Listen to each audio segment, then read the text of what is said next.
स्वागत है आप सभी का द सीजीपीएससी कोच में। हॉस्टल वार्डन की तैयारी को लेकर के क्लासेस बैक टू बैक चल रही थी। बुक की प्रिपरेशन की वजह से एक हफ्ते क्लासेस ड्यू रही, रुकी। उसके बाद क्लासेस रीस्टार्ट हो चुकी हैं। मैथमेटिक्स और कंप्यूटर लगभग समाप्ति की ओर है।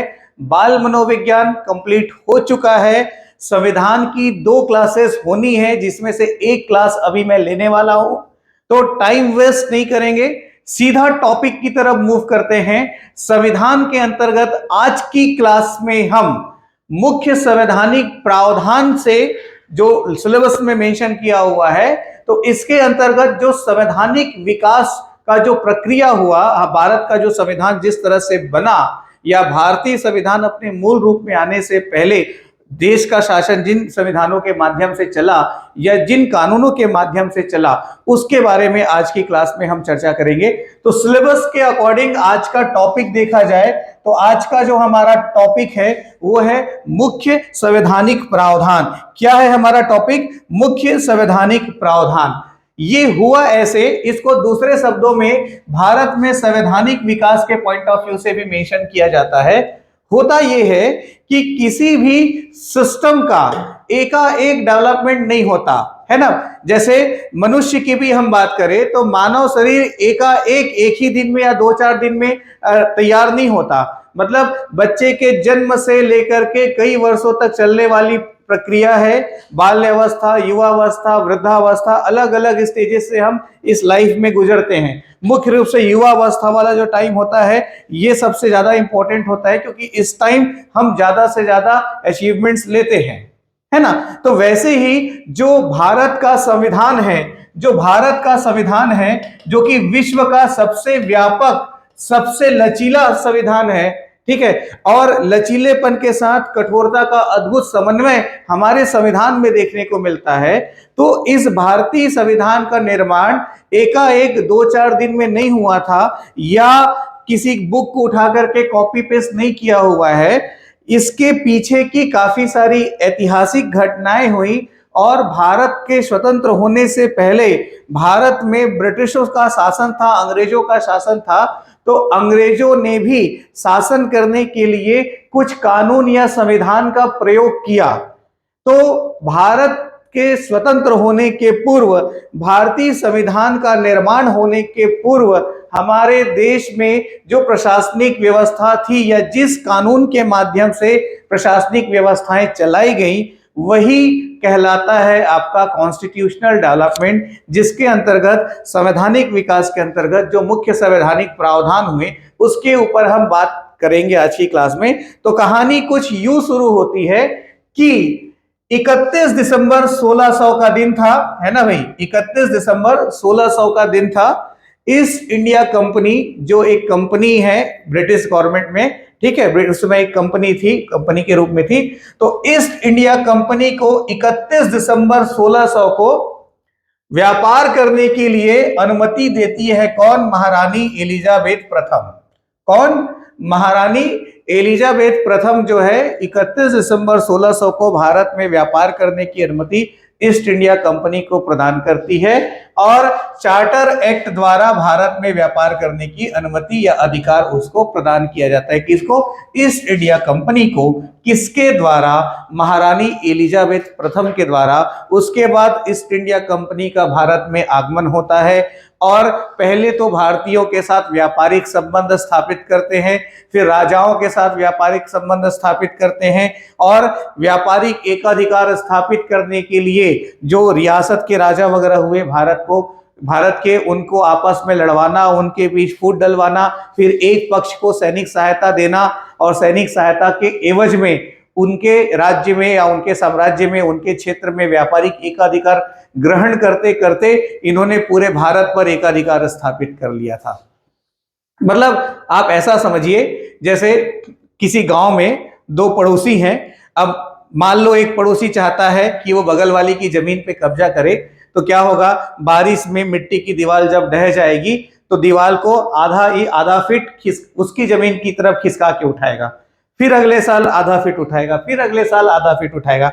अब यदि दूसरा पड़ोसी सीधा और सज्जन व्यक्ति है लड़ाई झगड़ा करने वाला व्यक्ति नहीं है, तो वो सहन करता चला जाएगा और सहन करने का एक दिन परिणाम ये देखने को मिलेगा कि बगल वाले की पूरी जमीन बगल वाले के में हो जाएगी। तो कब्जा जो है ना किसी के भी ऊपर एकाएक नहीं होता, धीरे धीरे होता है। तो कोई भी इवन सामान्य जिंदगी में जब कोई स्त्री किसी पुरुष के ऊपर या कोई पुरुष किसी स्त्री के ऊपर एकाधिकार स्थापित करता है तो वो भी धीरे धीरे होता है। इसका भी अच्छा अनुभव आप सभी को होगा, इसको मैं ज्यादा विस्तार से नहीं बताऊंगा।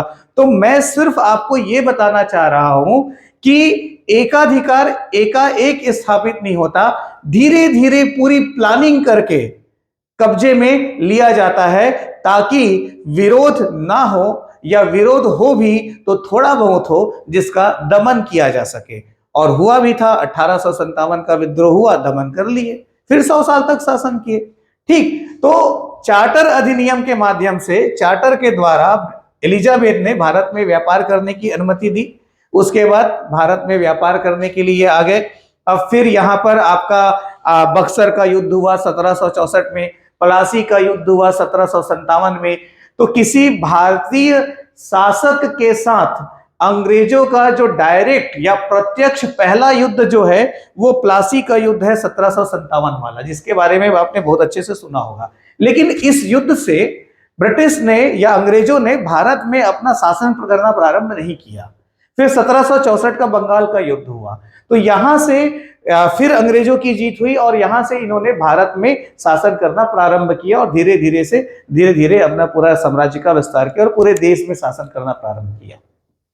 ठीक है, तो अब जब शासन करना इन्होंने प्रारंभ किया तो फिर यहां पर अधिनियम लाए गए, चार्टर अधिनियम लाए गए या एक तरह का कानून लाया गया और उस कानून के माध्यम से भारत में शासन करना जो है वो प्रारंभ हुआ। ठीक है, तो अब इसको देखिएगा, सबसे पहले जो एक्ट है जो हम देखते हैं वो है 1773 का रेगुलेटिंग एक्ट, जिसको विनियमन अधिनियम के नाम से भी जाना जाता है। ठीक है, तो 1764 में बक्सर का युद्ध हुआ और बक्सर का युद्ध होने के बाद भारत में इन्होंने प्रत्यक्ष शासन शुरू किया। किन्ने? अंग्रेजों ने। तो उसके बाद 1773 में रेगुलेटिंग एक्ट आया। ठीक है, तो अब देखिएगा, इसको भी दो पार्ट में हम समझते हैं। होता क्या है, ईस्ट इंडिया कंपनी को व्यापार के लिए भारत में अनुमति मिली, लेकिन अब ईस्ट इंडिया कंपनी व्यापार करते करते भारत पे ही कब्जा कर ली। तो ईस्ट इंडिया कंपनी पर नियंत्रण स्थापित करना जरूरी था। किसका? ब्रिटिश संसद का। ब्रिटिश संसद का ईस्ट इंडिया कंपनी पर नियंत्रण स्थापित करना था।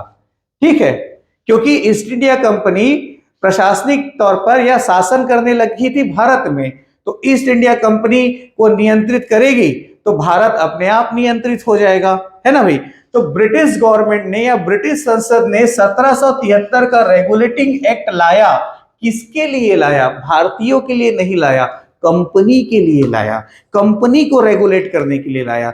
और देखेंगे कि ब्रिटिश संसद कंपनी पे रेगुलेट करते करते करते करते कंपनी को हटा करके 1857 के बाद भारत में अपना प्रत्यक्ष शासन ले आती है। तो इसको हम देखेंगे 1773 से 1857 और फिर 1858 से लेकर के आपका 1947। तो 1773 से लेकर 1857 तक का जो टाइम है उसको कंपनी का शासन कहा जाता है भारत में, और 1858 से लेकर के 1947 तक का जो टाइम है उसको ब्रिटिश शासन कहा जाता है भारत में। अरे बात समझ में? थोड़ी बारीकियां हैं, जैसी घटनाएं घटी उसके मुताबिक। तो 1773 के रेगुलेटिंग एक्ट के संबंध में क्या ध्यान में रखना है, तो इस अधिनियम द्वारा बंगाल का जो गवर्नर था उसको गवर्नर जनरल कहा जाने लगा या बनाया गया। तो बंगाल के गवर्नर को गवर्नर जनरल कौन से अधिनियम से कहा गया? तो 1773 के रेगुलेटिंग एक्ट से कहा गया। इस तरह से आपको ध्यान में रखना है। और लॉर्ड वारेन हेस्टिंग्स जो थे वो बंगाल के प्रथम गवर्नर जनरल बने। तो ध्यान रखिएगा, शब्द प्रयोग कर रहा हूं बंगाल, मैं भारत नहीं बोल रहा हूं, मैं बोल रहा हूं बंगाल के प्रथम गवर्नर जनरल कौन बने, तो लॉर्ड वॉरेन हेस्टिंग्स बने 1773 के रेगुलेटिंग एक्ट के माध्यम से, जहां पर यह प्रावधान किया गया कि बंगाल के गवर्नर को गवर्नर जनरल कहा जाएगा।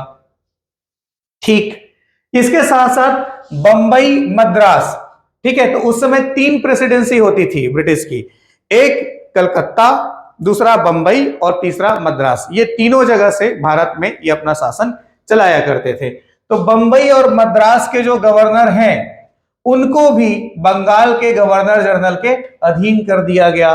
ठीक है, मतलब शासन का केंद्रीकरण करने का प्रयास हल्का सा किया गया।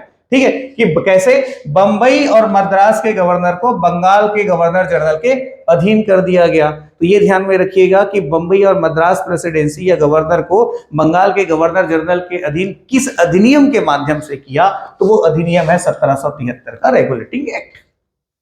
ठीक है, फिर गवर्नर जनरल की सहायता के लिए एक 4 सदस्यीय कार्यकारी परिषद का गठन किया गया। किसकी सहायता के लिए? गवर्नर जनरल की सहायता के लिए। अब देखो, बंगाल के गवर्नर को गवर्नर जनरल बना दिए और उसकी सहायता करने के लिए 4 सदस्यीय कार्यकारी परिषद का गठन किए। ठीक, इसके साथ साथ 1774, ध्यान दीजिएगा, 1773 के रेगुलेटिंग एक्ट में प्रावधान हुआ कि भारत में क्या किया जाएगा, एपेक्स न्यायालय की स्थापना की जाएगी या फिर उच्चतम न्यायालय की स्थापना की जाएगी। तो ध्यान दीजिएगा, भारत में उच्चतम न्यायालय की स्थापना किस कानून या अधिनियम के माध्यम से हुई, तो वो है 1773 का रेगुलेटिंग एक्ट। लेकिन भारत में उच्चतम न्यायालय की स्थापना कब हुई, तो वो है 1774। तो 1774 में कलकत्ता के कोर्ट विलियम कॉलेज में एपेक्स न्यायालय के रूप में उच्चतम न्यायालय की स्थापना की गई और इसके पहले मुख्य न्यायाधीश बने सर एलिजाह इम्पे। ठीक है, और इस तरह से बीओडी का गठन किया, बोर्ड ऑफ डायरेक्टर्स, बीओडी का गठन किया। इसी बीओडी को हिंदी में निदेशक मंडल कहते हैं। तो बीओडी का गठन किया गया, क्यों किया गया? इसके माध्यम से ब्रिटिश सरकार का कंपनी पर नियंत्रण सशक्त हो गया। तो ईस्ट इंडिया कंपनी पर नियंत्रण स्थापित करने के लिए बोर्ड ऑफ डायरेक्टर्स का गठन किया गया, बीओडी का गठन किया गया। ठीक है, ईस्ट इंडिया कंपनी पर नियंत्रण स्थापित करने के लिए बोर्ड ऑफ डायरेक्टर्स का गठन किया गया, निदेशक मंडल का गठन किया गया 1773 के रेगुलेटिंग एक्ट के माध्यम से। तो ये हुआ पहला अधिनियम 1773 का रेगुलेटिंग एक्ट। है तो बहुत कुछ, लेकिन मैं आपको सिर्फ उतना ही बता रहा हूं जितना आपके एग्जाम के लिए महत्वपूर्ण है और जितना कम से कम आपको अपने एग्जाम के लिए पढ़कर जाना है। और जहां तक बात नोट्स की है या कंटेंट की है, तो इस समस्या का बहुत शानदार तरीके से हल हमने निकाल दिया है।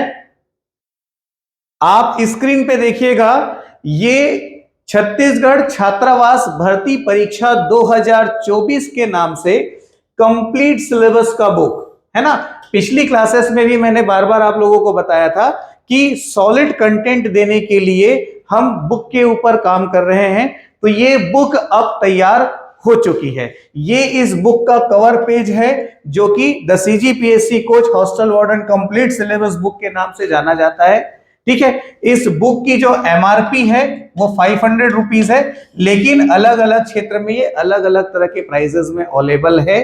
ठीक, आपका अंबिकापुर में महामाया बुक डिपो हुआ, जगदलपुर में दंतेश्वरी बुक डिपो है, राजनांदगांव में सरस्वती बुक डिपो है, दुर्ग में खेमका बुक डिपो है, धमतरी में आदित्य बुक डिपो है, रायपुर में सुरेश बुक डिपो है, सरस्वती बुक डिपो है, अनिल पब्लिकेशन है, और उसके साथ साथ रायपुर में गुप्ता पुस्तक मंदिर है, गुप्ता पुस्तक सदन है, बिलासपुर में एलोरा बुक डिपो है, बुक चॉइस है। इन सभी बड़े डीलर्स के पास बड़े बुक डिपो में इन बुक्स की सप्लाई कर दी गई है। तो यहां से आप जाकर के परचेस कर सकते हैं यदि आपके आसपास है तो। यदि आपके आसपास नहीं अवेलेबल है तो दूसरा तरीका है कि एलोरा बुक डिपो का ऐप जो है आप गूगल प्ले स्टोर से डाउनलोड कर लें और एलोरा बुक डिपो से आप डायरेक्ट ऑनलाइन ऑर्डर करके अपने एड्रेस पे मंगा लें।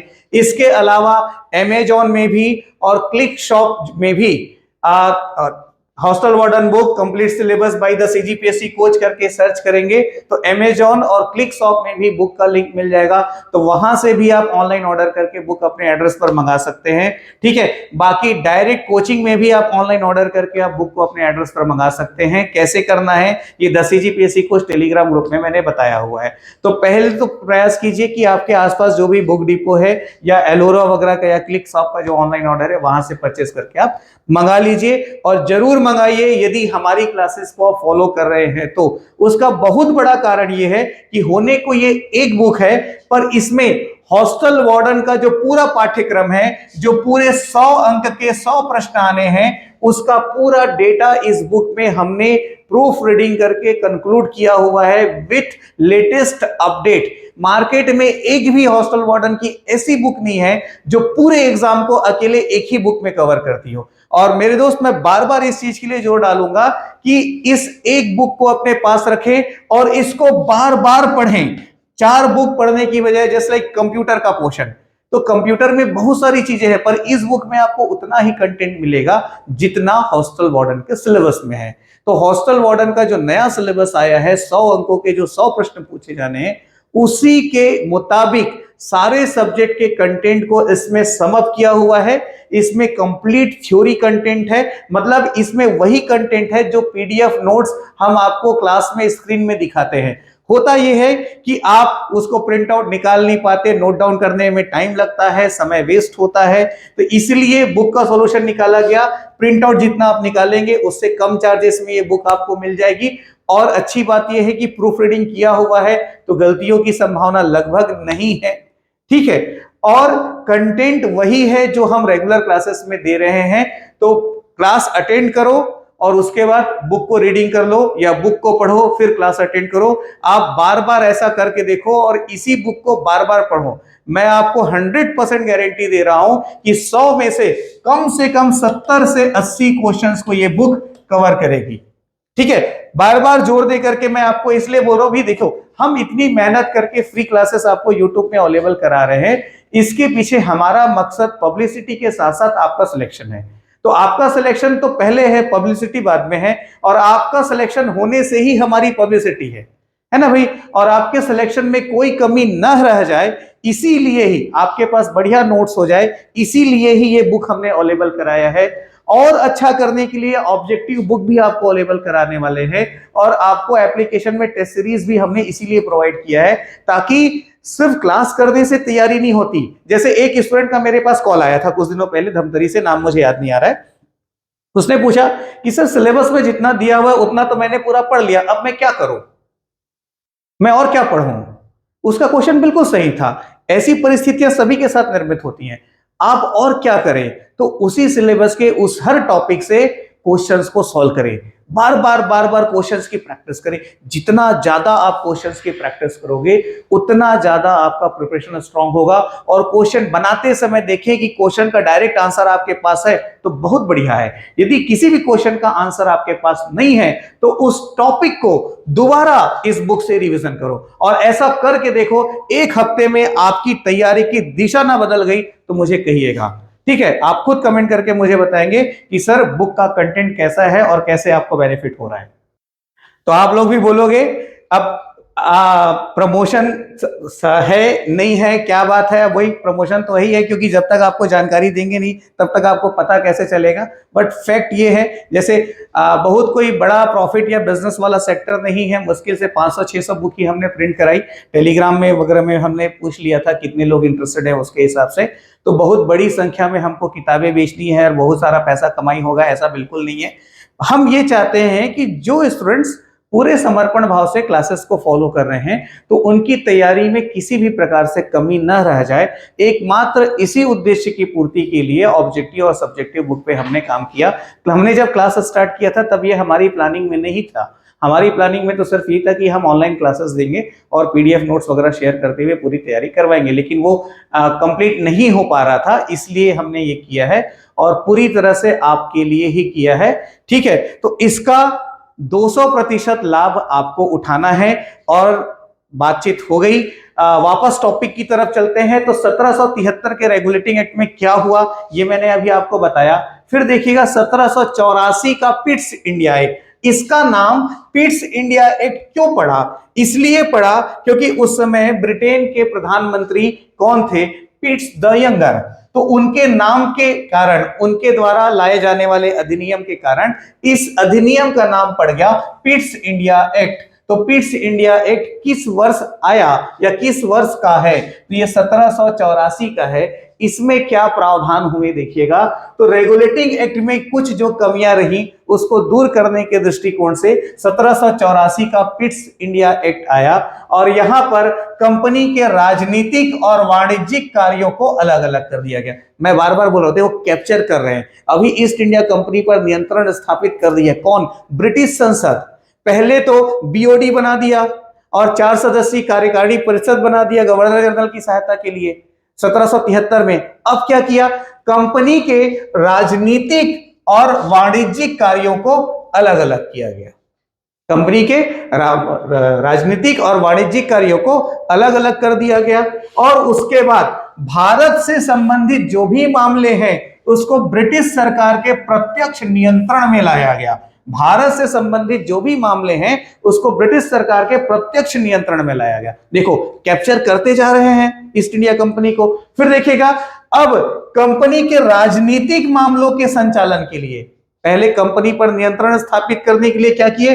बीओडी की स्थापना किए। अब कंपनी के राजनीतिक मामलों के संचालन के लिए या कंपनी के राजनीतिक मामलों में नियंत्रण के लिए बीओसी की स्थापना की, बोर्ड ऑफ कंट्रोल, जिसको हिंदी में नियंत्रण मंडल कहा जाता है। तो यह प्रश्न बार बार एग्जाम में पूछा हुआ है कि निदेशक मंडल की स्थापना किस अधिनियम से की गई? तो 1773 का रेगुलेटिंग एक्ट। नियंत्रण मंडल की स्थापना किस अधिनियम से की गई?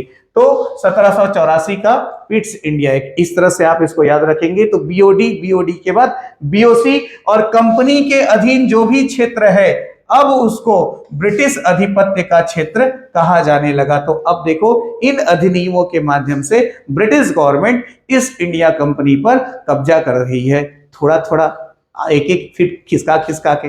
समझ में आ रही बात? अभी भी पूरा कब्जा नहीं हुआ है। अब देखो 1813 का चार्टर अधिनियम आया, ठीक है। बीच बीच में और भी कई सारे अधिनियम आए हैं पर उस पर मैं डिस्कस इसलिए नहीं कर रहा हूं क्योंकि वो एग्जाम के लिए महत्वपूर्ण नहीं है। हम सिर्फ उतने भाग पर चर्चा करेंगे जो एग्जाम के लिए जरूरी है। पूरे संविधान वाले क्षेत्र से 2 प्रश्न आना है और मेरा पूरा प्रयास रहेगा कि वो 2 प्रश्न हर हाल में आपसे बने और 100% बने। मतलब एग्जाम हॉल में बाहर निकलने के बाद आप बोलो दोनों क्वेश्चन एकदम सही है, कोई डाउट नहीं है। क्योंकि सिलेक्शन लेने के लिए एक एक क्वेश्चन पे हमको फोकस करना है। तो संविधान से मात्र 2 प्रश्न आएंगे ऐसा सोच करके संविधान को हम नहीं छोड़ेंगे, ऐसा करना बिल्कुल गलत होगा, ठीक है। तो 1784 के पिट्स इंडिया एक्ट के बाद आया 1813 का चार्टर अधिनियम। अब इसमें देखो फिर एक फीट खसका के कब्जा करेंगे। कैसे? इसके माध्यम से भारतीय व्यापार पर कंपनी का एकाधिकार समाप्त कर दिया गया। सीजीपीएससी प्रीलिम्स 2019 में प्रश्न आया हुआ है ये कि भारतीय व्यापार पर एकाधिकार कंपनी का किस अधिनियम से समाप्त किया गया, ठीक है। तो व्यापारिक एकाधिकार समाप्त किया गया 1813 के चार्टर अधिनियम से, ठीक है। तो भारत में जो व्यापारिक एकाधिकार था ईस्ट इंडिया कंपनी का उस पर प्रतिबंध लगा दिया गया, उसको समाप्त कर दिया गया। किसके माध्यम से? 1813 के चार्टर अधिनियम के माध्यम से। और लेकिन इन्होंने क्या किया? चाय के व्यापार और चीन के साथ व्यापार पर कंपनी का एकाधिकार बना रहा। मतलब ऐसा है कि पूरा चॉकलेट का डब्बा ले लिए और लॉलीपॉप पकड़ा दिए। अरे बात समझ में? पूरा चॉकलेट का डब्बा ले लिए और लॉलीपॉप पकड़ा दिए। मतलब चाय एवं चीन के साथ व्यापारिक एकाधिकार बना रहा ईस्ट इंडिया कंपनी का। और ईस्ट इंडिया कंपनी को कहा गया कि वह प्रतिवर्ष अपनी आमदनी में से, अपने इनकम से प्रतिवर्ष 1 लाख रुपए भारत में शिक्षा पर खर्च करे। ऐसा प्रावधान किया गया 1813 के चार्टर अधिनियम से। अब फिर कब्जा करने के लिए लाया गया 1833 का चार्टर अधिनियम। और 1833 का जो चार्टर अधिनियम था यह केंद्रीकरण की दिशा में निर्णायक कदम साबित हुआ। केंद्रीकरण की दिशा में निर्णायक कदम साबित हुआ 1833 का चार्टर अधिनियम। कैसे? तो जो बंगाल का गवर्नर जनरल था अब उसको भारत का गवर्नर जनरल बनाया गया। तो यदि आपसे पूछा जाए कि भारत का गवर्नर जनरल किस अधिनियम से बना, तो ये 1833 के चार्टर अधिनियम से बना। और बंगाल का गवर्नर जनरल किस अधिनियम से बना, तो वो 1773 के रेगुलेटिंग एक्ट से बना। ऐसे छोटे छोटे डिफरेंसेस हैं। ठीक, उसके साथ साथ लॉर्ड विलियम बेंटिक जो है वो भारत के प्रथम गवर्नर जनरल बनाए गए। लॉर्ड विलियम बेंटिक भारत के प्रथम गवर्नर जनरल बनाए गए और ईस्ट इंडिया कंपनी का जो व्यापारिक एकाधिकार था उसको पूरी तरह से समाप्त करते हुए चाय तथा चीन के साथ व्यापार में जो छूट प्रदान की गई थी उसको भी समाप्त कर दिया गया। तो देखो फिर से कब्जा। ठीक है, मतलब ब्रिटिश गवर्नमेंट जो है ईस्ट इंडिया कंपनी को अपने आधिपत्य में पूरी तरह से लेते जा रही है और ईस्ट इंडिया कंपनी के माध्यम से वो भारत का पूरा प्रशासनिक बागडोर अपने हाथों में लेते जा रही है स्टेप बाय स्टेप। इन सारे अधिनियम में यही हो रहा है। ठीक है, भारत में कानूनों को संचालित करने और उसमें सुधार के लिए एक विधि आयोग की स्थापना की बात कही गई। तो आपसे पूछा जाए कि भारत में विधि आयोग की स्थापना किस अधिनियम से हुई, तो भारत में विधि आयोग की स्थापना 1833 के चार्टर अधिनियम से हुई। इस तरह से आपको प्रश्न का उत्तर देना है। भारत में जो दास प्रथा चल रही थी उस समय, उस दास प्रथा को गैर कानूनी घोषित करते हुए अपराध की श्रेणी में रखा गया। ठीक है, तो भारत में दास प्रथा का अंत कब से हुआ, तो 1833 के चार्टर अधिनियम से हुआ। ठीक है, और गवर्नर जनरल की जो कार्यकारी परिषद थी उसमें चौथे सदस्य, 4 सदस्य होंगे, 1773 में प्रावधान हुआ था। तो इसी समय चौथे सदस्य के रूप में लॉर्ड मैकाले की नियुक्ति हुई। इस लॉर्ड मैकाले का नाम मैं यहां पर इसलिए वर्णित कर रहा हूं क्योंकि इनको भारत में आधुनिक शिक्षा का जनक माना जाता है। तो भारत में आधुनिक शिक्षा का जनक कौन, लॉर्ड मैकाले। ठीक, ये हुआ 1833 का अधिनियम और इसके बाद 1853 का चार्टर अधिनियम। इसके माध्यम से क्या होता है, ब्रिटिश संसद द्वारा जो भी पारित किए गए चार्टर अधिनियम वगैरह थे, तो उन चार्टर अधिनियम में ये अंतिम अधिनियम था। इसके बाद 1857 की क्रांति आ जाती है और फिर भारत में प्रत्यक्ष ब्रिटिश गवर्नमेंट का शासन आ जाता है। कैसे, अभी बताएंगे आपको। तो 1853 का जो चार्टर अधिनियम है इसमें क्या प्रावधान हुए देखिएगा, तो इसमें संपूर्ण भारत के लिए एक विधानमंडल की स्थापना की बात कही गई, संपूर्ण भारत के लिए, और गवर्नर जनरल के परिषद की विधायी और प्रशासनिक कार्यों को अलग अलग कर दिया गया। इसके साथ साथ प्रथम बार भारतीय केंद्रीय विधान परिषद में स्थानीय प्रतिनिधित्व प्रारंभ हुआ। तो भारत में स्थानीय प्रतिनिधित्व कब से प्रारंभ हुआ, तो 1853 के चार्टर अधिनियम से प्रारंभ हुआ। ठीक है, सिविल सेवकों की भर्ती एवं चयन हेतु खुली प्रतियोगी परीक्षा व्यवस्था का शुभारंभ हुआ। इसके पहले जो आईसीएस सर्विस वगैरह होती थी या जो सिविल सर्विस होता था वो भारतीयों के लिए प्रतिबंधित थी, भारतीय उस परीक्षा में नहीं बैठ सकते थे। इनको अलाउ किया गया 1853 के चार्टर अधिनियम से। ठीक है, तो सिविल सर्विसेज में भारतीयों को अलाउ किया गया और विधि आयोग जिसका गठन 1833 के अधिनियम से हुआ था, इन्होंने 3 कानून इस दौरान बनाए। Civil procedure code 1859, Indian penal code 1860 और क्रिमिनल प्रोसीजर कोड 1861। इसका, इन तीनों कानून का प्रयोग आज भी हमारे देश में भारत में किया जा रहा है, लेकिन उसमें काफी कुछ बदलाव हो चुका है। और बहुत सारी चीजें जो उस समय ब्रिटिश ने, अंग्रेजों ने क्या किया था, भारतीयों के लिए अलग कानून रखा था, दूसरे देशों के जैसे फ्रांसीसी हुए, पुर्तगाली हुए, उनके लिए अलग कानून रखा था, जो ब्रिटिश हुए उनके लिए अलग कानून रखा हुआ था इन अधिनियमों में। तो उसको एक रूपता देते हुए, सभी के लिए एक समान रखते हुए और बहुत सारे कानून को हटाते हुए, संशोधित करते हुए इसका उपयोग किया जा रहा है। लेकिन ये अभी भी उपयोग में लाया जा रहा है, ये जानना आवश्यक है। तो ये 1853 को लेकर के कुछ प्रमुख बातें हुई जो एग्जामिनेशन पॉइंट ऑफ व्यू से कुछ ज्यादा महत्वपूर्ण नहीं है, जो है इंपॉर्टेंट वो मैंने आपको बताया। इसके बाद क्या होता है, 1857 की क्रांति होती है और 1857 की क्रांति से भारत में एक व्यापक उथल पुथल का दौर चलता है।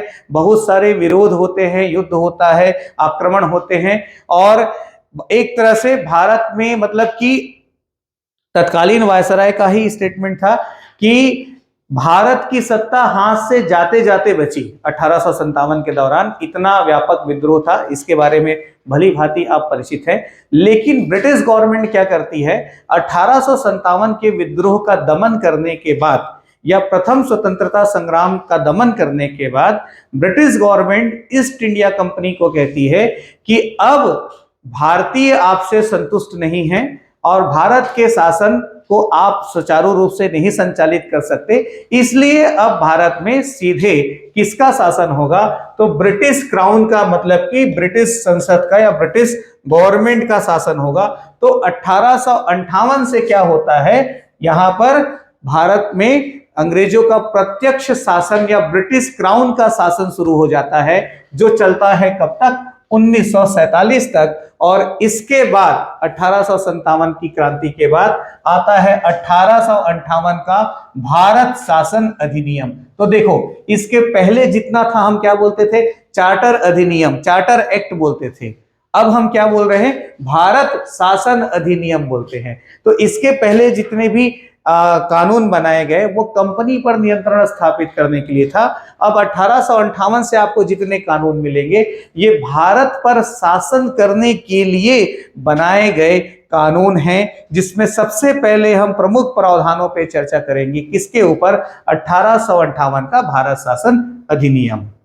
तो 1858 के भारत शासन अधिनियम के अंतर्गत ईस्ट इंडिया कंपनी का शासन समाप्त कर दिया गया और भारत के शासन जो है, भारत का शासन का जो बागडोर है वो सीधे सीधे ब्रिटिश ताज के अधीन चला गया। ठीक है। और जो गवर्नर जनरल जो था, तो गवर्नर जनरल को वायसराय की उपाधि प्रदान की गई और अब गवर्नर जनरल को वायसराय भी कहा जाने लगा। गवर्नर जनरल भी कहते थे, वायसराय भी कहते थे। वायसराय कोई पद नहीं था, वायसराय गवर्नर जनरल को दी जाने वाली एक उपाधि थी। ठीक है। भारत में ब्रिटिश वायसराय जो होता था वह भारत में ब्रिटिश ताज का प्रत्यक्ष प्रतिनिधि बन गया। जो वायसराय है या जो गवर्नर जनरल है वो अब भारत में ब्रिटिश ताज का क्या बन गया, प्रत्यक्ष प्रतिनिधि बन गया। और लॉर्ड केनिन भारत के प्रथम वायसराय बने। भारत के प्रथम वायसराय कौन बने, लॉर्ड केनिन भारत के प्रथम वायसराय बने। ठीक है। इसके साथ साथ भारत मंत्री या भारत सचिव का एक नया पद सृजित किया गया, जो रहता था ब्रिटेन में, लंदन में, और वहां पार्लियामेंट में भारत की तरफ से जवाबदार था। और लेकिन इसकी सैलरी जाती थी भारत से, इसका वेतन भारत से जाता था। तो भारत सचिव का एक नया पद सृजित किया गया। ठीक है। और भारत सचिव जो था भारत से संबंधित मामले में ब्रिटिश पार्लियामेंट में सीधे जवाबदार होता था। ठीक है। इसके बाद भारत सचिव ब्रिटिश कैबिनेट का सदस्य था। भारत का प्रशासनिक निरीक्षण, निर्देशन, नियंत्रण वही करता था और संपूर्ण भारत के लिए ब्रिटिश संसद में उत्तरदायी होता था। और पहले भारत सचिव कौन बने, सर चार्ल्स वुड पहले भारत सचिव बने। इसके साथ साथ जो बीओडी 1773 वाला और बीओसी 1784 वाला, इसको पूरी तरह से समाप्त कर दिया गया और भारत पे ब्रिटिश संसद का प्रत्यक्ष नियंत्रण स्थापित हो गया। किस अधिनियम से, 1858 के अधिनियम से। और इसके बाद आता है 1861 का भारतीय परिषद अधिनियम। इसमें कुछ प्रमुख घटनाएं क्या हैं वो देखते हैं। तो गवर्नर जनरल की कार्यकारी परिषद, जिसमें 4 सदस्य होते थे, उसका विस्तार करते हुए अब सदस्य की संख्या को कर दिया 4 से 5। ठीक है। फिर भारत में मंत्रिमंडलीय व्यवस्था की नींव रखी गई। जो मंत्रिमंडलीय व्यवस्था अभी है ना हमारे देश में शासन प्रशासन में, उस मंत्रिमंडलीय की व्यवस्था, उसकी नींव जो है 1861 के भारतीय परिषद अधिनियम से रखी गई। ठीक है। मंत्रिमंडलीय व्यवस्था, इसी को पोर्टफोलियो प्रणाली भी कहते हैं, पोर्टफोलियो व्यवस्था कहते हैं। ठीक है।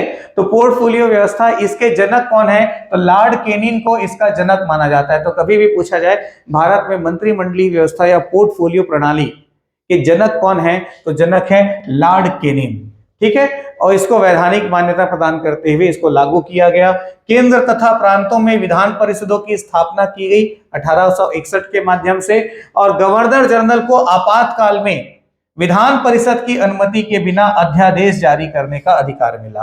तो गवर्नर जनरल को अध्यादेश जारी करने का अधिकार किस अधिनियम से मिला, तो ये मिला 1861 के भारतीय परिषद अधिनियम से। गवर्नर जनरल या वायसराय को अध्यादेश जारी करने का अधिकार मिला। ठीक है।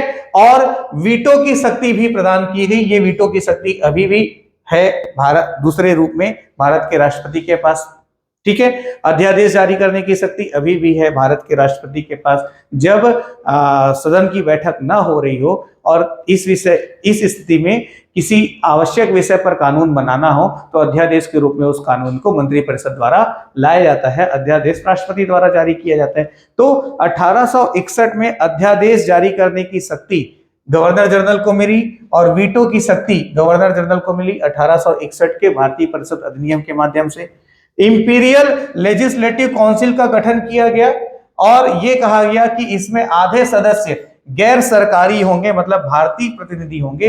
तो उस दरमियान भारतीयों को अपमानित करने के दृष्टिकोण से उन्हें गैर सरकारी सदस्य कहा जाता था, मतलब गैर सरकारी सदस्य कहकर उनको अपमानित किया जाता था। ठीक है, तो यहां पर यह प्रावधान हुआ कि आधे सदस्य गैर सरकारी होंगे 1861 के अधिनियम से। इंपीरियल लेजिस्लेटिव काउंसिल को यह अधिकार दिया गया कि वो पूरे भारत के लिए कानून बना सकती थी। इंपीरियल लेजिस्लेटिव काउंसिल को यह अधिकार दिया गया कि वो पूरे भारत के लिए कानून बना सकती थी, लेकिन गवर्नर जनरल की स्वीकृति से ही कानून बनेगा। कोई भी जो विधेयक है वो कानून के रूप में परिवर्तन कैसे होगा, गवर्नर जनरल की स्वीकृति से ही होगा। साथ में भारत सचिव को यह अधिकार मिला कि वो किसी भी कानून को रद्द कर सकता था। तो कानून बनेगा गवर्नर जनरल की स्वीकृति से, लेकिन 1861 के माध्यम से भारत सचिव को यह अधिकार मिला कि वो किसी भी कानून को रद्द कर सकता है। ठीक, कलकत्ता, बंबई तथा मद्रास में उच्च न्यायालय, देखो उस समय कलकत्ता में उच्चतम न्यायालय की स्थापना हुई थी 1773 में। 1861 के माध्यम से, देखो 1861 के अधिनियम में यह प्रावधान हुआ कि उच्च न्यायालय की स्थापना की जाएगी, हाई कोर्ट की स्थापना की जाएगी। कहां? कलकत्ता, बंबई और मद्रास में। लेकिन ये स्थापित कब हुआ है पूछा जाए तो 1862 में इसकी स्थापना हुई। ठीक है, तो ये कुछ महत्वपूर्ण तथ्य हुए 1861 के भारत परिषद अधिनियम को लेकर के। इसके बाद अगला आ जाता है 1892 का भारत परिषद अधिनियम। ये क्यों महत्वपूर्ण है? तो ये इसलिए महत्वपूर्ण है कि इसके माध्यम से भारत में निर्वाचन पद्धति की शुरुआत हुई। ठीक है, सदस्य चुनने के लिए पहली बार भारत में निर्वाचन पद्धति की शुरुआत हुई। तो भारत में निर्वाचन पद्धति का जन्म किस अधिनियम से हुआ? तो 1892 के भारत परिषद अधिनियम से हुआ। लेकिन ये जो निर्वाचन पद्धति थी वो कैसी थी? आज के जैसे प्रत्यक्ष नहीं थी, अप्रत्यक्ष थी या परोक्ष निर्वाचन थी। तो 1892 से भारत में निर्वाचन पद्धति का जन्म हुआ, लेकिन किस प्रकार का निर्वाचन? अप्रत्यक्ष निर्वाचन या परोक्ष निर्वाचन या परोक्ष निर्वाचन पद्धति का जन्म हुआ। अर्थात केंद्रीय मंत्रिमंडल में 5 गैर सरकारी सदस्यों की नियुक्ति तो होगी, लेकिन प्रांतीय विधानमंडल के सदस्यों द्वारा की जाएगी, न कि भारत की जनता द्वारा की जाएगी। ये प्रावधान हुआ। फिर जो भारतीय सदस्य हैं उनको सीमित मात्रा में प्रश्न पूछने का अधिकार मिला। पहले इनको बैठक में कुछ भी कहने पूछने का ही अधिकार नहीं था गैर सरकारी सदस्य को, पर 1892 के माध्यम से भारतीयों को सीमित मात्रा में प्रश्न पूछने का अधिकार मिला, लेकिन बजट पर विचार विमर्श करने का अधिकार नहीं मिला। ठीक है, सीमित मात्रा में प्रश्न पूछने का अधिकार मिला, बजट पर विचार विमर्श करने का अधिकार प्रदान किया गया, लेकिन गवर्नर जनरल जो था वो प्रश्नों को अस्वीकृत कर सकता था और मतदान करने का अधिकार नहीं दिया गया। तो कोई मतलब नहीं हुआ, वोटिंग का अधिकार नहीं मिला है। तो इस बार क्या हुआ? सीमित मात्रा में प्रश्न पूछने का, बजट पर विचार विमर्श करने का अधिकार मिला। उनके पूछे गए प्रश्नों को गवर्नर जनरल अस्वीकृत कर सकता था, जवाब देने की जरूरत ही नहीं है। और मतदान का अधिकार भारतीयों को नहीं दिया गया, गैर सरकारी सदस्यों को मतदान का अधिकार नहीं दिया गया। ठीक है, ये 1892 के महत्वपूर्ण तथ्य हैं। प्रतिनिधि शासन की नींव रखी गई। तो भारत में प्रतिनिधि शासन की नींव किस अधिनियम से रखी गई? तो 1892 के भारत परिषद अधिनियम से भारत में प्रतिनिधि शासन की नींव रखी गई। निर्वाचन पद्धति की शुरुआत हुई, परोक्ष निर्वाचन प्रारंभ हुआ। ये सब महत्वपूर्ण तथ्य हैं। ठीक है, अब स्थानीय सदस्य जो है स्थानीय निकाय के लिए लेकिन मतदान कर कौन सकता था? तो यहाँ पर मतदान स्थानीय निकाय के जो सदस्य हैं, यूनिवर्सिटी के जो ग्रेजुएट हैं, चैम्बर ऑफ कॉमर्स के जो लोग हैं, ये ही निर्वाचित होते थे, इनको ही चांस मिलता था। मतलब कि निर्वाचन आम जनता की पहुंच से दूर था 1892 में, और इनका भी मनोनयन वायसराय द्वारा किया जाता था। मतलब जनता को शामिल किया गया, बोलकर भी नहीं किया गया। ठीक है, संसदीय प्रणाली की अवधारणा का जन्म हुआ है 1892 के भारत परिषद अधिनियम से। तो ये 1892 के भारत परिषद अधिनियम का कुछ महत्वपूर्ण तथ्य हुआ जिसके ऊपर हमने बातचीत की। फिर आ जाता है 1909 का भारतीय परिषद अधिनियम, इसको मार्ले मिंटो सुधार के भी नाम से जाना जाता है। ठीक है, तो 1909 मार्ले मिंटो सुधार, 1919 मॉन्टेग्यू चेम्सफोर्ड सुधार, अभी हम डिस्कस करने वाले हैं। तो इसको मार्ले मिंटो सुधार के नाम से भी जाना जाता है 1909 का भारतीय परिषद अधिनियम को। क्यों? क्योंकि उस समय लॉर्ड मार्ले जो थे वो भारत सचिव थे और लॉर्ड मिंटो जो थे वो भारत के वायसराय थे। तो इन्हीं दोनों के नाम पे मार्ले मिंटो सुधार। ठीक है, तो सर अरुंडेल समिति की रिपोर्ट के आधार पर फरवरी 1909 में पारित किया गया, किसको? 1909 का भारतीय परिषद अधिनियम, जिसको मार्ले मिंटो सुधार के नाम से जाना जाता है। इस अधिनियम का सबसे नकारात्मक पहलू जो था, जो सबसे भयानक परिणाम जो था, जिस समस्या से आज भी हम जूझ रहे हैं, तो क्या? सांप्रदायिक निर्वाचन प्रणाली की शुरुआत। फूट डालो, शासन करो नीति का जन्म इसी 1909 के भारतीय परिषद अधिनियम से होता है। तो सबसे महत्वपूर्ण तथ्य है सांप्रदायिक निर्वाचन प्रणाली का जन्म भारत में किस अधिनियम से हुआ? तो 1909 के भारतीय परिषद अधिनियम या 1909 का मार्ले मिंटो सुधार से सांप्रदायिक निर्वाचन का जन्म हुआ। ठीक है, और इसके अंतर्गत मुस्लिम सदस्यों का चुनाव सिर्फ मुस्लिम मतदाता ही कर सकते हैं। पहले हिंदू मुस्लिम अलग किया गया, तो मुस्लिम सदस्यों का चुनाव सिर्फ मुस्लिम मतदाता ही करेंगे, ऐसा सांप्रदायिक निर्वाचन प्रणाली के अंतर्गत कहा गया। और इसीलिए लॉर्ड मिंटो को सांप्रदायिक निर्वाचन के जनक के रूप में जाना जाता है। तो लॉर्ड मिंटो सांप्रदायिक निर्वाचन के जनक। यहां से फूट डालो, शासन करो नीति प्रारंभ होती है। ठीक, फिर इसके बाद पहली बार गवर्नर जनरल की जो कार्यकारी परिषद है, जो 5 सदस्य थी, उसमें पहली बार किसी भारतीय की नियुक्ति हुई। नाम है सत्येंद्र प्रकाश सिन्हा। सत्येंद्र प्रकाश सिन्हा गवर्नर जनरल की कार्यकारिणी परिषद में विधि सदस्य के रूप में प्रथम भारतीय सदस्य बने 1909 के भारतीय परिषद अधिनियम के बाद ही। और यहां पर जो भारतीय सदस्य हैं उनको विस्तार से प्रश्न पूछने का मिला, बजट पर विचार विमर्श करने का अधिकार मिला। ठीक है, यहां पर भी देखिएगा मतदान का अधिकार नहीं मिलता है। ठीक है, तो थोड़ा सा ध्यान दीजिएगा, जो यहां पर पहले क्या था, सीमित मात्रा में प्रश्न पूछने का अधिकार था, बजट पर विचार विमर्श करने का अधिकार नहीं था, मतदान करने का अधिकार नहीं था। तो 1909 में थोड़ा सुधार हुआ, अब विस्तार से प्रश्न पूछने का अधिकार मिला और बजट पर भी विचार विमर्श करने का अधिकार मिला। ठीक है, थोड़ा सा इसको अपडेट कीजिएगा, समझ ध्यान दीजिएगा। यहाँ ये जो अधिनियम हमने देखा 1892 का, ठीक है, तो इसमें बजट पर विचार विमर्श करने का अधिकार नहीं मिला है, सीमित मात्रा में प्रश्न पूछने का अधिकार मिला है, गवर्नर जनरल प्रश्न को अस्वीकृत कर सकता था और मतदान का अधिकार नहीं मिला। 1909 में सुधार होते हुए प्रश्न विस्तार से पूछने का अधिकार मिला, बजट पर विचार विमर्श करने का अधिकार मिला, लेकिन मतदान का अधिकार अभी भी नहीं मिला। ठीक है, विश्वविद्यालय के लिए, जमींदारों के लिए अलग अलग प्रतिनिधित्व का प्रावधान किया गया। फूट डालो, शासन करो की नीति स्पष्ट हुई यहीं से। और यहाँ पर लॉर्ड मार्ले ने एक स्टेटमेंट दिया था, हम नाग के विष का बीज बो रहे हैं जिसका फल बहुत भीषण होगा। ऐसा कहकर 1909 के अधिनियम की आलोचना की किसने? लॉर्ड मार्ले ने। क्यों की आलोचना? सांप्रदायिक निर्वाचन प्रणाली के कारण। तो 1909 जो था उसका सबसे बड़ा ड्रॉबैक था सांप्रदायिक निर्वाचन प्रणाली। और उसके बाद आता है 1919 का भारत शासन अधिनियम, इसको मॉन्टेग्यू चेम्सफोर्ड सुधार के नाम से जाना जाता है। मॉन्टेग्यू उस समय भारत सचिव थे और चेम्सफोर्ड उस समय भारत के गवर्नर जनरल या वायसराय थे, इसलिए। ठीक है, तो 1919 का भारत शासन अधिनियम, हर अधिनियम के माध्यम से भारतीयों के अधिकार में विस्तार हो रहा है, ज्यादा से ज्यादा भारतीयों को शामिल किया जा रहा है, लेकिन उनको तोड़ा भी जा रहा है। ठीक है, मतलब पूरी तरह से इस यही कारण रहा असंतोष का, विद्रोह का, जो अंत में भारत के स्वतंत्रता के रूप में स्थापित हुआ। ठीक है, तो यहां पर फिर क्या होता है 1909 में जो विषय है, मतलब प्रशासन के जो विषय हैं, जैसे अभी भी हम बात करें केंद्र में जैसे गृह विभाग है, विदेश विभाग है, ऊर्जा विभाग है ना भाई, तो उस तरह से जो विषय हैं जो क्षेत्र है उसको दो भागों में बांटा गया 1919 में। एक को आरक्षित विषय और दूसरा हस्तांतरित विषय।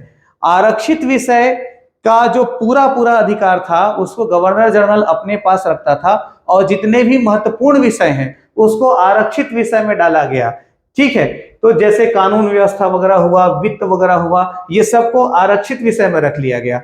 हस्तांतरित विषय जो थे, ये कुछ विषय ऐसे थे जो राज्यों को हस्तांतरित किए जा सकते थे, तो इसमें ऐसे विषयों को रखा गया जो आरक्षित विषयों के बिना पूरा हो ही नहीं सकता, जैसे शिक्षा है, स्वास्थ्य है, धार्मिक प्रबंधन है, सार्वजनिक निर्माण है, ऐसे विषयों को हस्तांतरित विषय में रखा गया। लेकिन शिक्षा स्वास्थ्य के क्षेत्र में काम करने के लिए चाहिए पैसा, और पैसा कहाँ, आरक्षित विषय में है। मतलब गवर्नर जनरल या वायसराय पैसा रिलीज करेगा नहीं तो राज्य में इस विषय का होने के बावजूद जो डेवलपमेंट मिलना चाहिए या जो बेनिफिट होना चाहिए वो मिलेगा नहीं। ठीक है, तो विषयों को दो भागों में बांटा गया, आरक्षित और हस्तांतरित। हस्तांतरित राज्यों के पास और आरक्षित केंद्र के पास, किसके पास, गवर्नर जनरल के पास। और सभी महत्वपूर्ण विषयों को आरक्षित विषय में रखा गया। ठीक है, द्विसदनी व्यवस्था और प्रत्यक्ष निर्वाचन व्यवस्था प्रारंभ होती है 1919 से। ठीक है, 19 कभी भी आपसे पूछा जाए कि भारत में प्रत्यक्ष निर्वाचन प्रणाली किस अधिनियम से प्रारंभ हुई, तो वो अधिनियम है 1919 का भारत परिषद अधिनियम।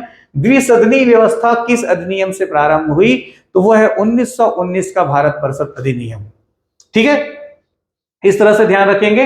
तो दो सदन बनाए गए, एक विधानसभा और एक राज्य परिषद, जिसको वर्तमान में आप लोकसभा राज्यसभा के नाम से जानते हो। ठीक है, अभी रूप बदल चुका है, तो उस समय विधानसभा और राज्य परिषद के रूप में दो सदन बनाए गए। ठीक है, ये लोकसभा राज्यसभा का पूर्व गठित रूप था। अब शिक्षा के आधार पर सीमित संख्या में लोगों को मताधिकार दिया गया। इसके पहले निर्वाचन व्यवस्था लाने के बाद भी प्रत्यक्ष निर्वाचन नहीं लाया गया था, अप्रत्यक्ष निर्वाचन लाया गया था, तो आम जनता को मतदान का अधिकार था ही नहीं।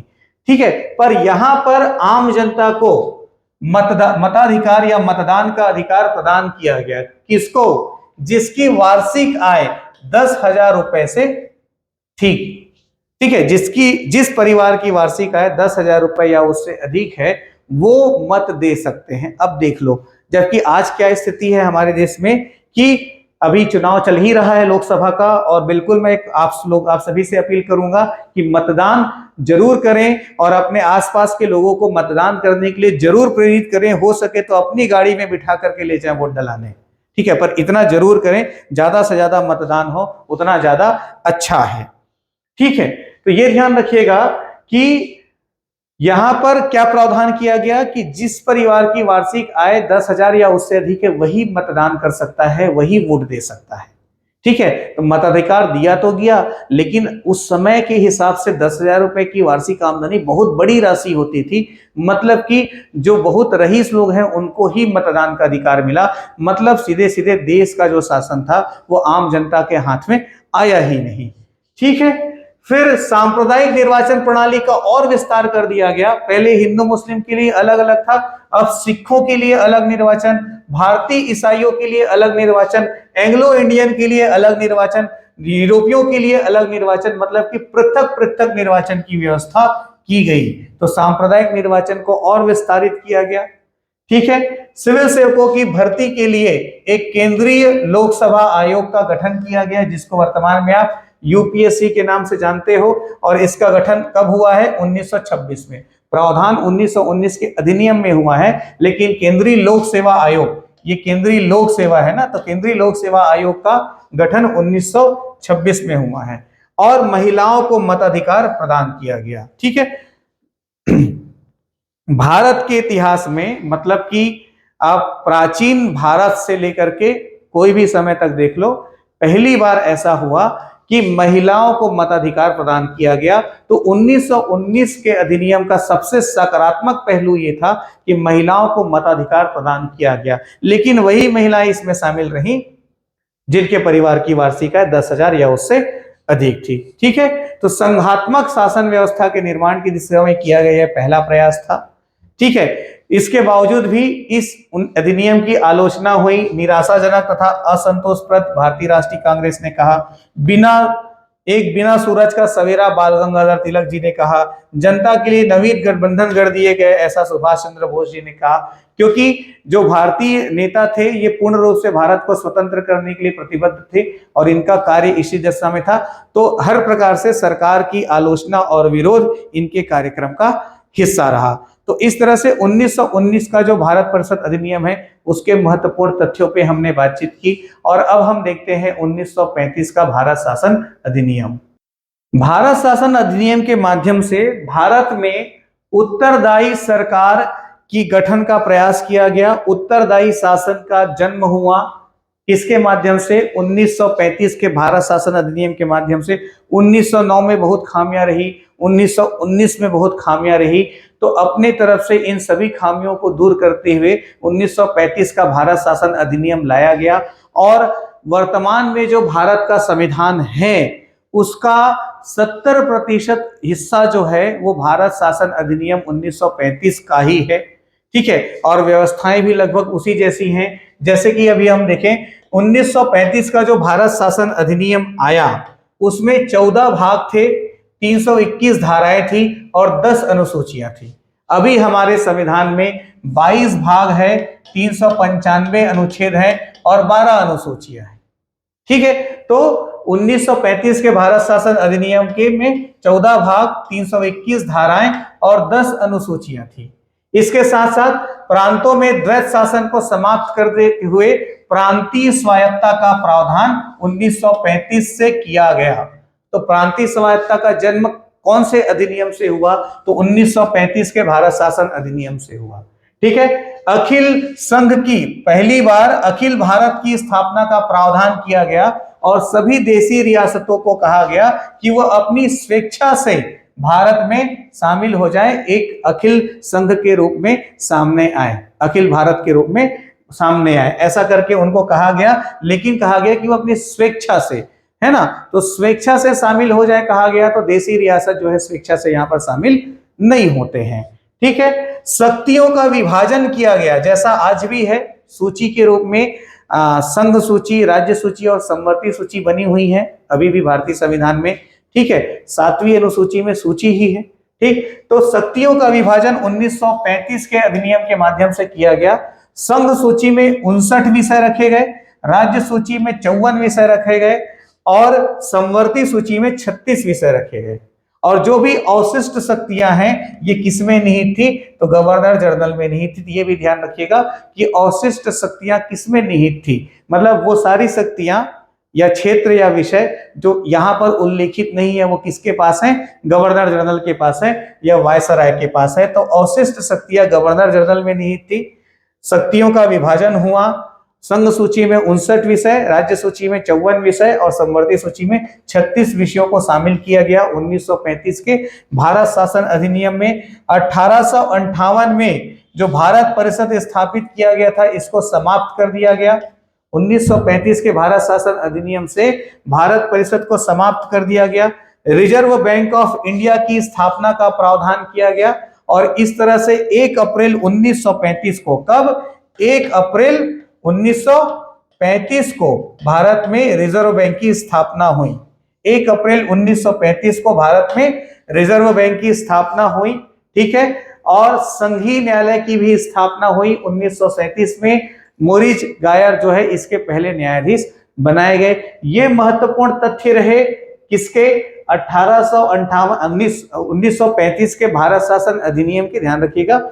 और 1935 के भारत शासन अधिनियम के बाद उस समय फिर भारत छोड़ो आंदोलन वगैरह हो जाता है, फिर द्वितीय विश्व युद्ध होता है और द्वितीय विश्व युद्ध में जो ब्रिटेन में प्रधानमंत्री पद का उम्मीदवार होता है वो ये अनाउंसमेंट करता है कि यदि मैं प्रधानमंत्री बनता हूं तो भारत को स्वतंत्र अधिराज्य घोषित कर दिया जाएगा।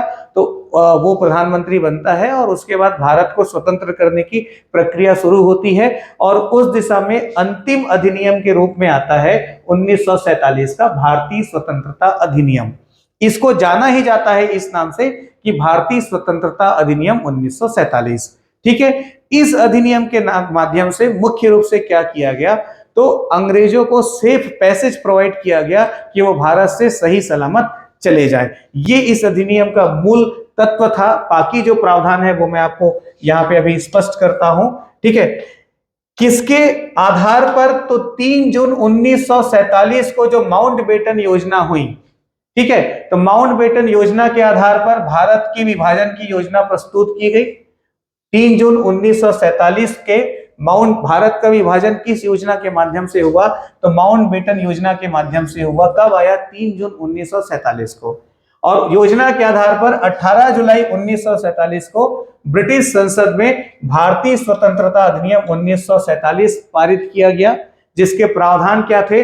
भारत में ब्रिटिश राज्य को समाप्त कर 15 अगस्त 1947 से इसे स्वतंत्र संप्रभु राष्ट्र घोषित कर दिया गया। ठीक है, 1947 के भारतीय स्वतंत्रता अधिनियम से 15 अगस्त 1947 को भारत को स्वतंत्र संप्रभु राष्ट्र घोषित कर दिया गया। भारत का विभाजन करते हुए 2 स्वतंत्र अधिराज्यों की स्थापना की गई, भारत और पाकिस्तान। वायसराय के पद को समाप्त कर दिया गया और उसके स्थान पर दोनों राज्यों में गवर्नर जनरल का प्रावधान किया गया, जिसकी नियुक्ति सम्राट द्वारा की जाएगी। और फिर दोनों ही देशों के लिए या दोनों ही अधिराज्यों के लिए संविधान सभाओं का गठन किया गया, जो कि अपने देश के लिए संविधान बनाएंगे। तो भारत में भी 1946 में कैबिनेट मिशन के माध्यम से संविधान सभा का गठन हुआ और जिसके उस संविधान सभा द्वारा संविधान बनाया गया, जो कि 26 जनवरी 1950 को लागू हुआ और फिर 1951 में संविधान के मुताबिक आम चुनाव प्रारंभ करते हुए भारत में लोकतंत्र पूर्ण रूप से स्थापित हुआ।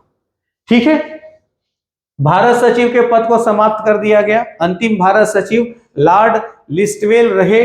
ठीक है, देशी रियासतों को कहा गया कि वह अपनी इच्छा अनुसार भारत या पाकिस्तान में मिल जाएं, पर यहाँ पर सरदार वल्लभ भाई पटेल जी का बड़ा सराहनीय योगदान रहा कि उन्होंने सभी देशी रियासतों को एक करते हुए एक बड़े क्षेत्र, मतलब कि जो भारत संघ है या अखिल भारत है, उसका निर्माण किया। ठीक है, देशी रियासतों के विलीनीकरण को भी लेकर के कभी डिटेल में बात करना हो तो बहुत अच्छा टॉपिक है, और उस दौरान जो भी घटनाएं घटी उसको बहुत विस्तार से कभी मैं आपको बताने का प्रयास करूंगा। बिल्कुल कहानी जैसा लगेगा आपको, और सत्य घटनाएं हैं जो घटनाएं घटी, तो वो बात की बात है कि अभी किसी और क्लास में हम चर्चा करेंगे। ध्यान रखिएगा, भारत पाकिस्तान में मिलने के लिए देशी रियासतों को छूट दी गई, या वो स्वतंत्र रूप से अपना अस्तित्व बनाए रखना चाहते हैं तो बनाए रखें, ऐसा भी कह दिया गया। मतलब जाते जाते भी लड़वाने का काम किया गया। वो तो सरदार वल्लभ भाई पटेल जी के प्रयासों से सभी देशी रियासतों का विलीन कर 562 देशी रियासतों को उन्होंने एक करके भारत का निर्माण किया। ठीक है, किस आधार पर? गृह विदेश वगैरह के मामलों के सब आधार पर उन्होंने सभी रियासतों को भारत में शामिल किया। ठीक है, तो फिर आगे देखते हैं। और इसके बाद 15 अगस्त को भारत स्वतंत्र हो गया। फिर यहां पर यह ध्यान रखिएगा कि लॉर्ड माउंटबेटन, ठीक है, लॉर्ड माउंटबेटन भारत अधिराज्य के प्रथम गवर्नर जनरल बने और पंडित जवाहरलाल नेहरू पहले प्रधानमंत्री के रूप में इनको शपथ दिलाई गई। ठीक है, इस समय भारत का संविधान नहीं बना था, तो जब तक भारत का संविधान न बने, संविधान सभा संविधान का निर्माण करे, तब तक के लिए मंत्रिमंडल की स्थापना की गई थी। ठीक है, और भारत के अंतिम और प्रथम दोनों गवर्नर जनरल कौन है? तो पहले और अंतिम भारतीय गवर्नर जनरल कौन है? सी राजगोपालचारी जो हैं, वो पहले और अंतिम भारतीय गवर्नर जनरल के रूप में जाने जाते हैं। तो इस तरह से संविधान सभा का गठन कैबिनेट मिशन के माध्यम से हुआ, माउंटबेटन योजना के माध्यम से भारत का विभाजन हुआ, फिर भारतीय स्वतंत्रता अधिनियम 1947 आया और 15 अगस्त 1947 से भारत को स्वतंत्र अधिराज्य संप्रभु राष्ट्र के रूप में घोषणा की गई, घोषित किया गया। ठीक है, तो ये पूरा कंटेंट हुआ। कुछ इंपॉर्टेंट कॉन्सेप्ट एग्जामिनेशन के वनडे पॉइंट ऑफ व्यू से, लॉर्ड विलियम बेंटिक ने मंडल आयोग का पद सृजित किया था। एक रीडिंग मारते हुए आप चलिएगा। 1860 में बजट प्रणाली आई, 1872 में जिला कलेक्टर का पद सृजित हुआ था लॉर्ड वारन हेस्टिंग्स के द्वारा। स्थानीय स्वशासन का प्रारूप 1870 में लॉर्ड मेयो लेकर आए। 1882 में स्थानीय स्वशासन का जन्म हुआ, जनक के रूप में लॉर्ड रिपन को जाना जाता है। 1872 में भारत में पहली जनगणना हुई लॉर्ड मेयो के काल में। 1881 से भारत में नियमित जनगणना है लॉर्ड रिपन के काल से। 1921 को जनसंख्या विभाजक वर्ष कहा जाता है। क्यों? क्योंकि इस दशक में भारत की जनसंख्या में ऋणात्मक वृद्धि हुई, मतलब जनसंख्या बढ़ी नहीं है, घटी है। उसका बहुत बड़ा कारण जो था उस समय का प्रथम विश्व युद्ध और 1920 में आने वाली महामारी, ठीक है, जैसे अभी 2020 में कोरोना आया था आपका, उसी तरह का। 1905 में लॉर्ड कर्जन ने कार्यकाल पद्धति का जन्म दिया, तो लॉर्ड कार्यकाल पद्धति के जनक के रूप में लॉर्ड कर्जन को जाना जाता है। 1905 में रेलवे बोर्ड का भी गठन है। 1921 में लोक लेखा समिति बनाई गई, जो आज भी भारतीय संसद की सबसे प्राचीन समिति के रूप में जानी जाती है, और भारतीय रिजर्व बैंक की स्थापना 1 अप्रैल 1935 को की गई। तो ये संवैधानिक विकास को लेकर के जितना भी महत्वपूर्ण प्रावधान था वो आज की क्लास में मैंने आप लोगों से डिस्कस किया। और जैसा मैं क्लास के दौरान आपको बता चुका हूं कि ये जो सारा कंटेंट है, सारा नोट्स है, ये हाल ही में हॉस्टल वार्डन की जो बुक हमने पब्लिश की है, CGPSC कोच की हॉस्टल वार्डन बुक है ना भाई, ये जो अभी हमने पब्लिश की है, ये बुक आपको मार्केट में आसानी से उपलब्ध हो जाएगी, या फिर आप अमेजोन के माध्यम से या क्लिक शॉप के माध्यम से या एलोरा बुक डिपो का ऐप डाउनलोड करके या डायरेक्ट हमारे इंस्टीट्यूट में ऑनलाइन ऑर्डर करके ये बुक अपने एड्रेस पर मंगा सकते हैं, या जिन बुक डिपो वगैरह का नाम मैंने बताया वहां पे भी आप जा करके परचेस करके ये बुक ले सकते हैं। यदि आप हमारी ऑनलाइन क्लासेस को फॉलो कर रहे हैं और हमारे साथ आप हॉस्टल वार्डन की तैयारी कर रहे हैं, तो मेरा निर्देश होगा या मेरा आदेश होगा कि इस बुक को हर हाल में जरूर आप अपने पास मंगाएं, नोट्स बनाना बंद कर दें। इस बुक के कंटेंट को क्लास अटेंड करने के बाद 2 बार 3 बार पढ़ें, एक ही बुक को बार बार पढ़ें, 100% आपका सिलेक्शन होगा, ये कमिटमेंट है मेरा। Wish you all the best. संविधान की एक क्लास और बची है, तो अगली क्लास में संविधान का पोर्शन हम कंप्लीट कर लेंगे। क्लास कैसी लगी, क्या समझ आया, जरूर कमेंट करके बताइएगा, लाइक कीजिएगा, शेयर कीजिएगा।